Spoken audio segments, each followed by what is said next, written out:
Today is 31st December 2024.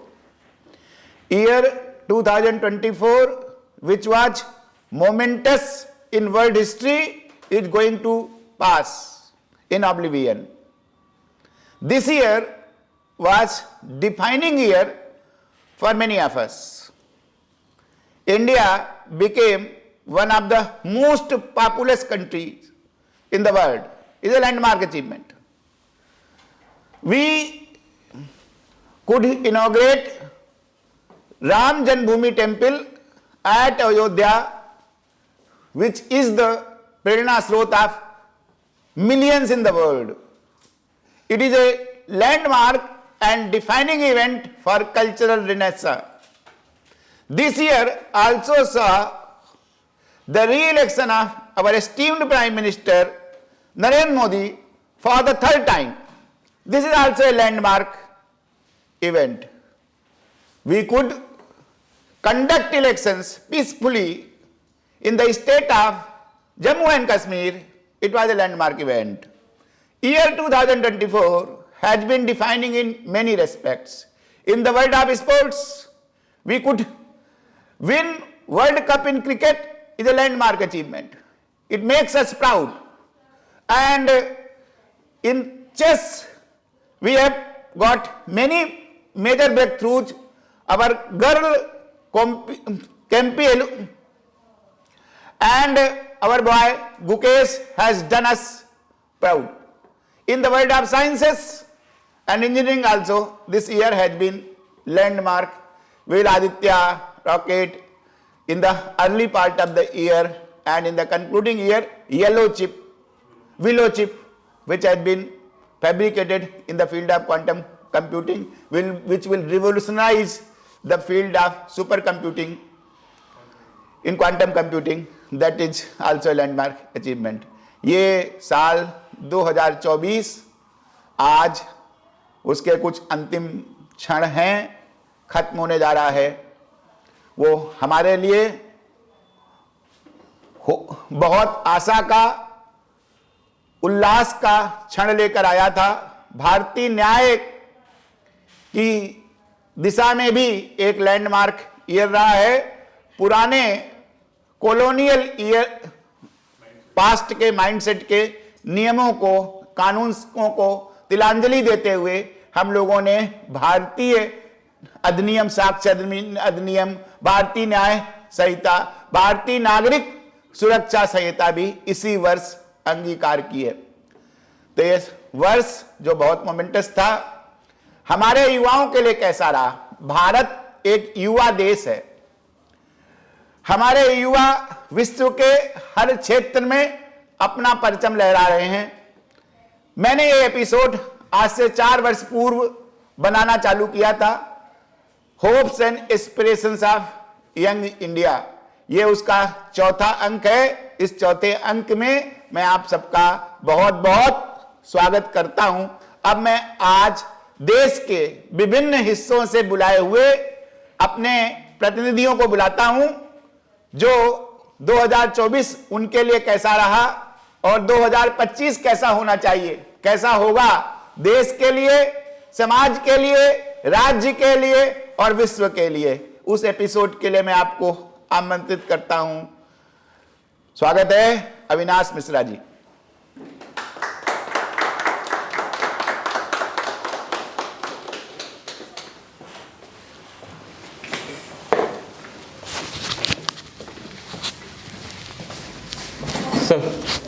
सभी गणमान्य उपस्थित व्यक्तियों को नमस्कार. 2024 चूँकि अब कुछ चंद लम्हे रह गए हैं और 2025 में हम प्रवेश करने वाले हैं. मेरा नाम अविनाश मिश्र है और मैं दिल्ली यूनिवर्सिटी के लॉ का छात्र हूँ. इसके पहले मैं डाइस में स्टूडेंट था.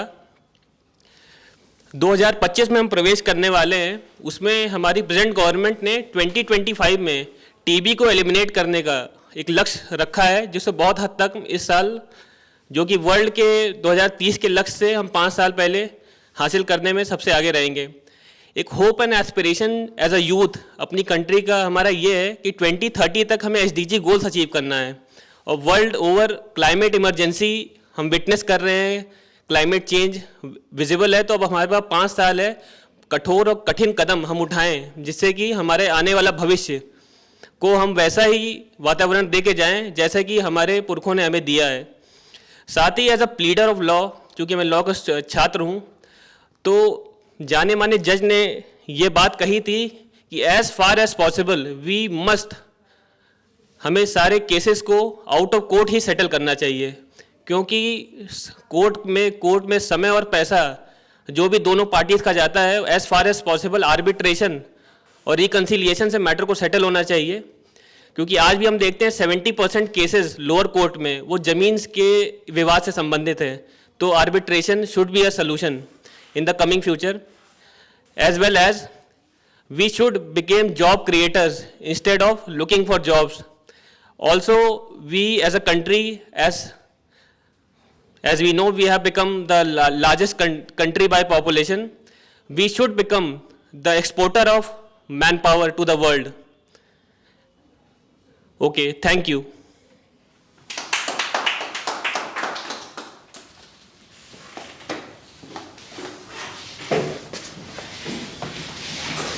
So good afternoon, everyone.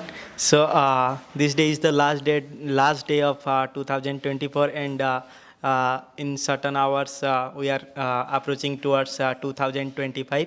So myself, Soumyaranjan Samantray, I am from Odisha, and I have done my master in physics from IIT Madras, and now I am preparing for civil service examination, and I am also a student of DIAS in physics optional. So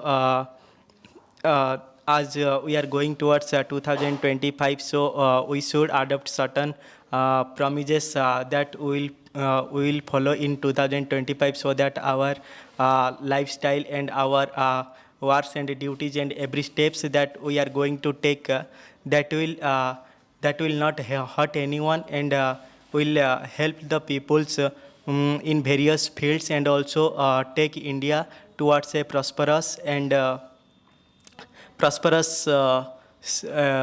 prosperous stage, and will make India and will make the future of India bright. So many of the students in my state, they face financial issues. That's why they are unable to approach Delhi for the civil service preparation examination. So I saw many of them, and that's why this is a source of inspiration for me. So I want to be a civil servant in future and work for those students so that they will not face those problems, and they will achieve their goals. And that's why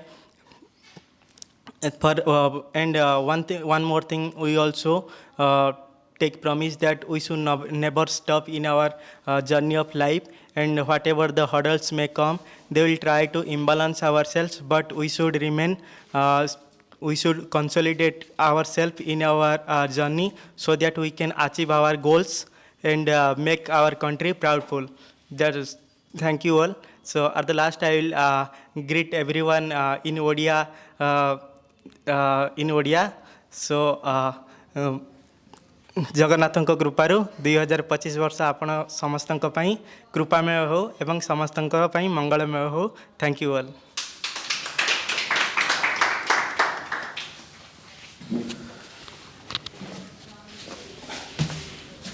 Good evening, everyone. My name is Suresh Kumar. I have done my graduation from NIT Rourkela in mechanical engineering. Then after I joined Indian Oil, and I worked for 3 years as an executive officer. And I came in May 24 in Delhi to prepare for the civil services, to be part of larger policy implementation process. And since 2024, India have achieved many landmarks achievements, and I would like to highlight one of them is like India became 5th largest GDP, and in 25 we are maybe becoming 4th largest GDP. And from where I come from, community where education and women's education particularly, that is not given much of weightage. So I would like to be part of a process in which I could help the boys and girls from my community and village level particularly to become part of the growth process of the India. Thank you everyone. भाई साहब मध्य प्रदेश जाइए। मध्य प्रदेश पीछे थोड़ा रहता है, भारत का केंद्र है।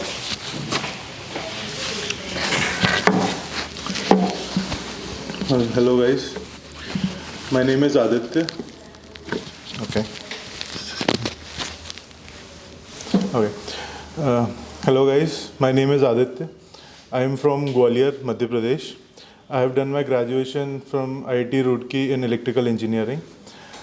I have been preparing for past few years, 3 years to be precise, and I have been a part of DIAS ever since then, as my optional is physics, and this is, I would say, the only institute with such standards in physics, especially for the optional. As for the hopes and aspirations, our nation is up and coming, with the one with most potential in terms of demographic dividend. Our nation is also on the high road of becoming the startup economy, and for all those things we need more innovation, risk-taking people, and to enable those people we need skill development and our course structures to be at par with the industry level and the demands of the industry. So if you ask my hopes and aspirations with regards of this preparation, I would say the current standards of education in our nation, especially at the primary level, I would definitely want to do something to improve that, so that our up and coming population, especially the younger ones, they have a better head start, especially considering at the global level. Other than that, yeah, we all have our small hopes and aspirations and small dreams here and there. We all want to do something or the other. And this is one path which I personally believe would help me create a larger impact than any other possible. That's why I'm in this journey at the moment. I would like to end this monologue over here with a quote. Basically Frank Roosevelt, the former president of US, he mentioned once that we can't build our future for the youth, but we can prepare our youth for the future. And that is the quote I would like to leave you with. Thank you.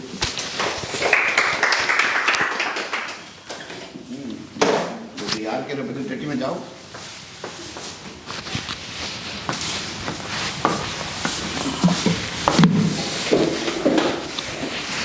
Good evening friends, Vajpayee sir को मेरा चरण स्पर्श और आप सभी को मेरी तरफ से हार्दिक प्रेम। आज साल का अंतिम दिन है और हमने बहुत सपने जो है इस साल हमने देखे हैं और आगे हम फुलफ़िल भी करना चाहते हैं नए साल को नए तरीके से। मेरा नाम हैप्पी यादव है, विकास राही। मैं IIT बॉम्बे से पढ़ा हूँ, केमिकल इंजीनियरिंग, साल 2013।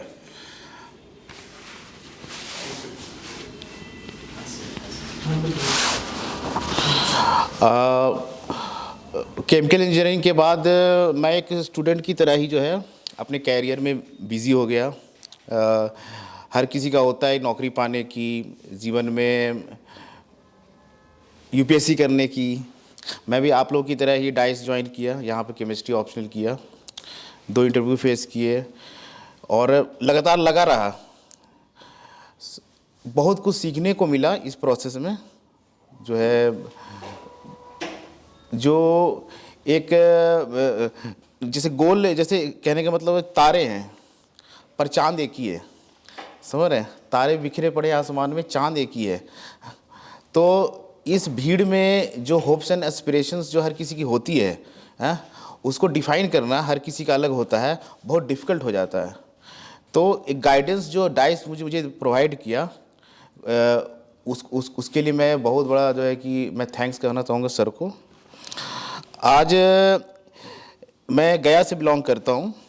आज जब एक लैंडमार्क अचीवमेंट जो जनवरी में हुआ, राम भूमि जन्मभूमि, जो कल्चरल रिनासेंस हुआ, जिससे देश में एक जो देश की आइडेंटिटी थी, उस पर एक मोहर लग गया कि हम जो हैं सब राम के वंशज हैं और हमारी पहचान भारत भूमि है, सब यहीं के हैं। तो ये एक लैंडमार्क, और वो भी जब जवाहरलाल नेहरू जी के बाद जो है मोदी जी ने थर्ड टाइम हमारे जो प्राइम मिनिस्टर बने, वो एक लैंडमार्क हमारा अचीवमेंट है जिससे हम सभी प्राउड हैं। आज के समय में देश में जबकि टेक्नोलॉजिकल अचीवमेंट है, डिजिटल रिवॉल्यूशन है, एआई का ज़माना है, चैट जीपीटी पे हम वॉल्यूमिनस पेजेस का समरी पढ़ लेते हैं, तुरंत सारा इन्फॉर्मेशन हमारे सामने है। तो बहुत बड़ा मुद्दा इशू बन जाता है कि आखिर फिर हम क्यों बहुत इश्यूज़ को सॉल्व नहीं कर पा रहे हैं, जब सारी चीज़ें इन्फॉर्मेशन हमारे सामने है, सब चीज़ क्यों कंसेंसस बिल्डिंग में जो है कि एक टाइम लग जा रहा है। तो इस चीज़ पर हमें सोचने की ज़रूरत है कि जब तो हमें रीजन रिलीजन जो है इन सब से ऊपर उठना पड़ेगा, और हम उठते रहे हैं, हमारी प्रयास रही है, सोसाइटी एक निश्चित एक अच्छी डायरेक्शन में ही चल रहा है। उस मोमेंटम को बनाए रखना है गुडविल के साथ, जो है जैसा कि अटल बिहारी वाजपेयी जो है जी ने जो माहौल बनाया, उस चीज़ को जो है उनकी सोच के, उनकी विजन को के हिसाब से हमें जो है सारी चीज़ों को टैकल करना है। आज के टाइम पे आप बांग्लादेश में इश्यूज देख रहे हैं, आप देख रहे हैं कि कहीं भी नेहरू में काफ़ी इंस्टेबिलिटी आई है, बिकॉज आज डिमांड अलग है।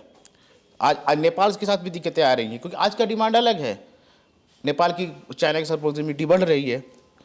तो हमें आज के हिसाब से, जबकि इतना आईआर चेंजेस आए हैं, उसके हिसाब से हमें बैठना पड़ेगा चीज़ें। एक चीज़ और जो है कि हम भाग दौड़ की ज़िंदगी में हमारा जो स्पिरिचुअल प्रोग्रेस है वो कहीं ना कहीं सेटबैक पे आया, हमें सेटिस्फैक्शन नहीं मिल रहा है इन spite of lot of ways of. तो कहीं ना कहीं हमारे होप्स एंड एस्पिरेशंस जो हैं वो in spite of achievements we are not satisfied. IIT के बंदे को 1.5 करोड़ रुपया मिल रहा है यूएस में, सिलिकॉन वैली में, है, पर वो सेटिस्फाइड नहीं है। उसे लग रहा है कि यार ये मिस कर गया, ये मिस कर गया, ये मिस कर गया। तो उसके लिए बहुत ज़रूरी है कि जब हमारा देश आध्यात्म के लिए वेल नोन है, इतने संत महापुरुष, इतने बड़े बड़े ज्ञानवर्धक गुरु और संतों का देश रहा है, वहाँ पर ये कभी भी बाधा नहीं आनी चाहिए। हमें हमेशा स्पिरिचुअल प्रोग्रेस पे ध्यान देना चाहिए, और वो जो है हमें एक डिसिप्लिन, एक रूटीन, एक खुद पे संयम, हमारे व्यवहार में, हमारे आचार व्यवहार, हर चीज़ में हमें उसको असिमुलेट करना पड़ेगा।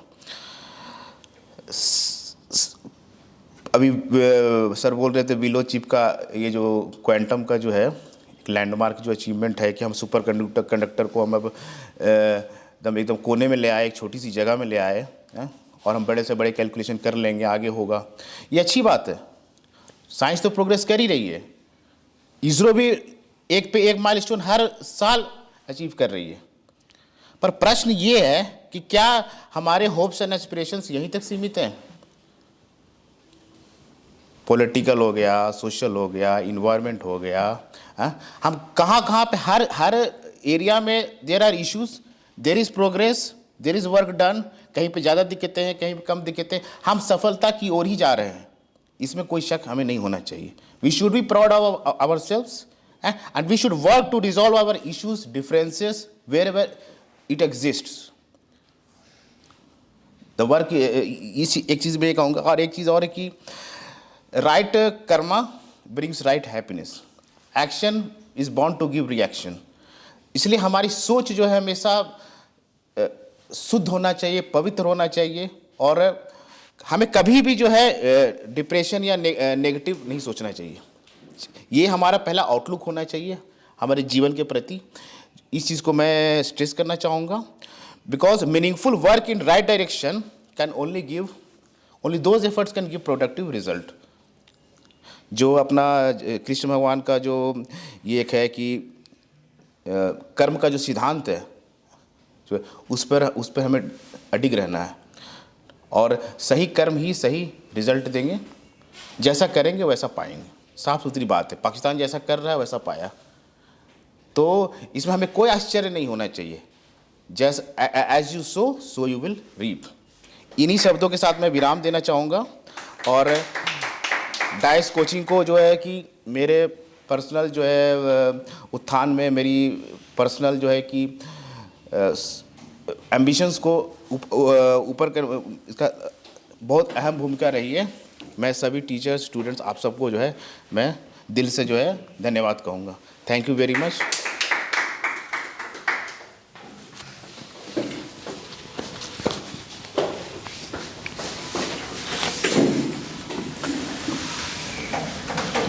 किसी भी प्रकार की अभिव्यक्ति के लिए एक मंच का होना ज़रूरी है। तो एक मंच जो इस डायस एकेडमी ने प्रदान किया, सबसे पहले सर उसके लिए बहुत बहुत आभार है सर, क्योंकि मंच मिलना बहुत कठिन होता है, और जब मंच मिलता है तो उसका सौहार्द करना चाहिए। सरस्वती नमस्तुभ्यं वरदे कामरूपिणी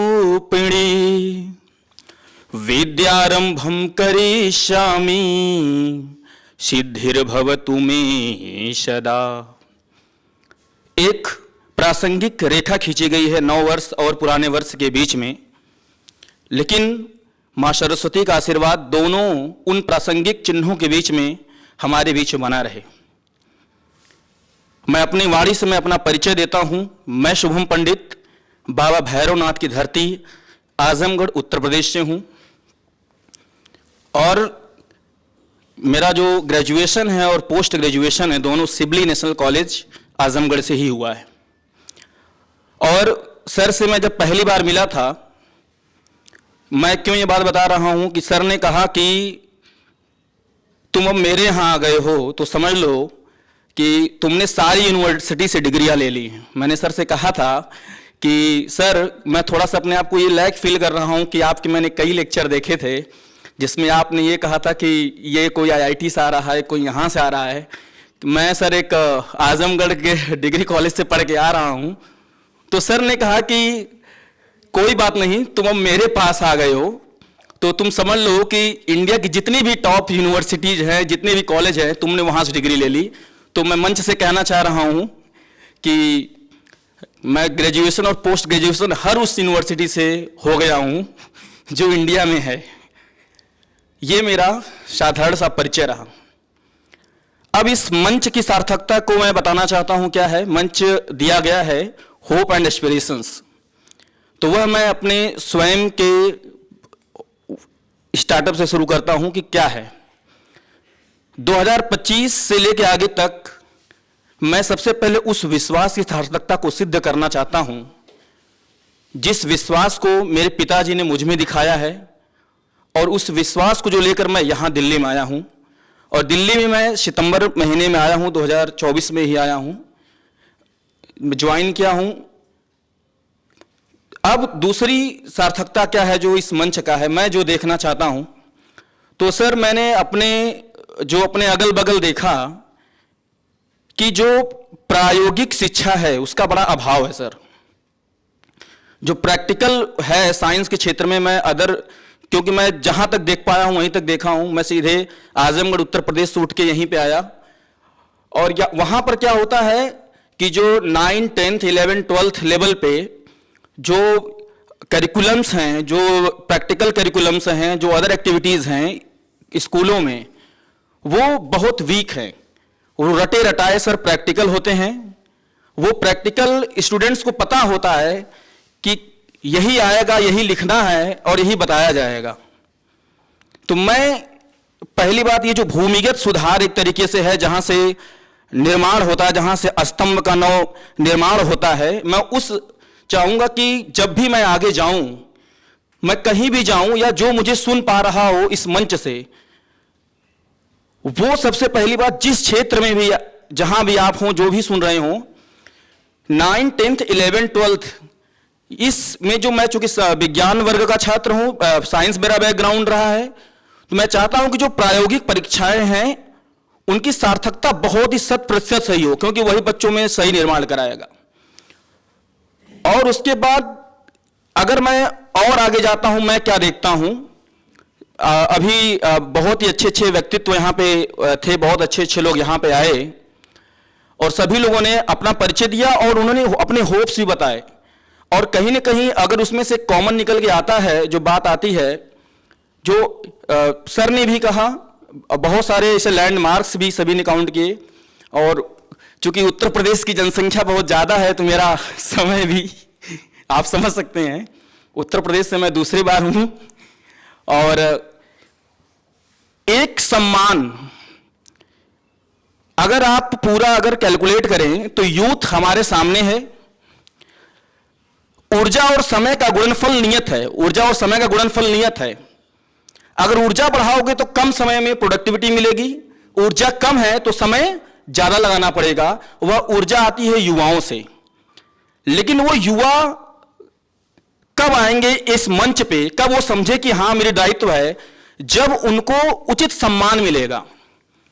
मेरा जो होप है कि जो नजरिया है समाज का वो थोड़ा सा बदले, क्योंकि हमारे समाज में एक सरकारी नौकरी वाले के प्रति वो नजरिया बना दिया गया है कि लगता है कि इसने देश के लिए सबसे बड़ा कुछ अचीव कर लिया है, जबकि वो तो देश के पैसे से कुछ न कुछ ले रहे हैं। हमको उतनी ही मात्रा में, अमाउंट में रिस्पेक्ट देना पड़ेगा जो अदर प्राइवेट सेक्टर में लोग अचीवमेंट दे रहे हैं, उनको उतना ही रिस्पेक्ट देना पड़ेगा। जिस तरह से अगर कोई, अभी होता क्या कि मैं देखा हूं कि सर की जो गवर्नमेंट कोई कुछ बन जाता है उसका लोग इंटरव्यू लेते हैं, फिर छोटे मतलब कोई छोटी भी जॉब निकल जाती है, लेकिन एक आपके क्षेत्र में कोई बिजनेसमैन है जो कि वह कहीं ना कहीं इकोनॉमी में कंट्रीब्यूट भी कर रहा है, सब कुछ कर रहा है, लेकिन कभी उसका कोई ऐसा इंटरव्यू लेने के लिए नहीं आता। कोई किसान है जिसने इतने एकड़ खेती में बहुत सारे फल, अब शुरू हुआ ये चीज कि बहुत सारी खेती से वो कर रहा है, लेकिन वो एक जो डिस्क्रिमिनेशन होता है रिस्पेक्ट देने में, मैं उम्मीद करता हूं वो डिस्क्रिमिनेशन ना हो। क्योंकि अगर यूथ, जितने भी यूथ हैं, A B C D E, a government, कोई गवर्नमेंट वो है सर्वेंट है, बी सी डी ई, क्योंकि यही रेशियो आप मान लीजिए, वो भी मैं कम बता रहा हूं। अगर इन पांचों को एक रिस्पेक्ट, सबको रिस्पेक्ट सेम मिलेगा, हां थोड़ा ऊपर नीचे हो सकता है लेकिन सम्मान साथ मिले, तो उनके भी अंदर एक इच्छा जागेगी कि हां रिस्पेक्ट मेरा भी है, और वो फिर फील्ड में आएंगे। और जब वो फील्ड में आएंगे तो आप समझिए कि फील्ड वो इस तरह से होगा कि मानो कि अर्जुन के रथ को 5 अश्व खेत के लिए जा रहे हों और संपूर्ण भारतवर्ष उस पे वासुदेव जैसा, वो सारथी जैसा है। इस तरह से भारत आगे बढ़ेगा। तो जब तक युवाओं का एक स्टेज पे, एक स्तर पे सम्मान नहीं होगा, तब तक हमको यही लगेगा कि, मैं भोजपुरी में सर एक है, कुछ लाइनें हैं कि हर तरीके से जो कहना चाहिए कि जो लोग एक लाइन बना देते हैं, एक ट्रेडमार्क बना देते हैं, वो नहीं होना चाहिए कि ई दहेजवा के भस्मासुर कहिया मरी के ब विष्णु जे मोहिनी की रूपवा धरी। ये तो मान लीजिए अलग है, लेकिन एक लाइन आती है कि लइका 10 फेल दारू गाजा भांग पिए, लेकिन भैया ओके चाहे लइकी पढ़ल बिए, तो के ब विष्णु जे मोहिनी के रूपवा धरी। तो ये बहुत कठिन समाज है जहां नजरिया सरकारी नौकरी को देखकर कुछ और है। मैं जो वक्तव्य मेरा सर उम्मीद यही है, यही मेरा है, जिस मंच से मैं यही कहना चाहूंगा कि बच्चों का प्रायोगिक विकास हो, और दूसरा समरसता और समानता एक मंच पर आए जिससे उस मंच पे 4 चांद लग जाए। और मैं कहूंगा सर्वे भवन्तु सुखिनः, सर्वे सन्तु निरामयः, सर्वे भद्राणि पश्यन्तु, मां कश्चित् दुर्भाग् भवेत्। बहुत बहुत धन्यवाद इस मंच से।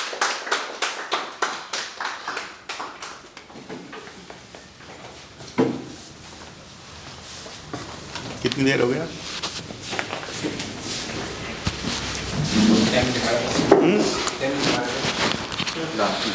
बस 2 मिनट कंक्लूड।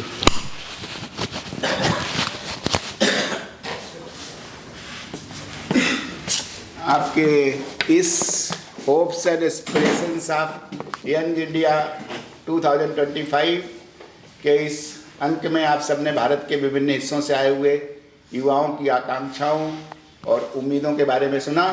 मैं आप सबको नव वर्ष 2005 की बहुत बहुत शुभकामनाएं देता हूं और उम्मीद रखता हूं आप सबकी जो भारत से आकांक्षाएं हैं वो सब इस वर्ष अपनी मेहनत से आप लोग पूरी कर पाएं। और जस्ट मैं हिंदी के अमर कवि कुंवर बेचैन जी की इन पंक्तियों के साथ कंक्लूड कर रहा हूं। जिंदगी भोर है सूरज से निकलते रहिए, होके मायूस न शाम से ढलते रहिए। जिंदगी भोर है सूरज से निकलते रहिए, होके मायूस न शाम से ढलते रहिए। एक ही ठाव पे ठहरोगे तो थक जाओगे, एक ही ठाव पे ठहरोगे तो थक जाओगे। धीरे धीरे से सही राह पर चलते रहिए, धीरे धीरे ही सही राह पर चलते रहिए। इसी के साथ मैं आप सबको 2024 को के अंतिम क्षणों में अलविदा कहता हूं और 2025 का स्वागत करता हूं। डायस पूरे भारत के युवाओं के लिए उत्साहवर्धन के लिए बहुत सारे कार्यक्रम चलाता है। हम लोगों ने जीएस का प्रोग्राम भी शुरू किया है सिविल सर्विसेज फाउंडेशन के लिए, जो आगामी 2 जनवरी से शुरू होने जा रहा है प्रातःकाल 8:30 पर। वो फाउंडेशन कोर्स है, वो 3-4 महीने के कोर्स में आपको पूरी फाउंडेशन जीएस की दी जाती है। और भी हम युवाओं के लिए बहुत सारे कार्यक्रम चलाते हैं, उन सब में आप बीच में भागीदारी करते रहिए। 7 फरवरी को मेरा जन्मदिन होता है। इस वर्ष हम लोग युवा कवि प्रतियोगिता आयोजित कर रहे हैं, जिसमें 18 से 35 वर्ष के बीच के युवा अपना काव्य पाठ करने आएंगे और हमने 10 पुरस्कार रखे हैं। तो उसके लिए भी आप सबको आमंत्रित करता हूं अगले संस्करण के लिए। बहुत बहुत धन्यवाद।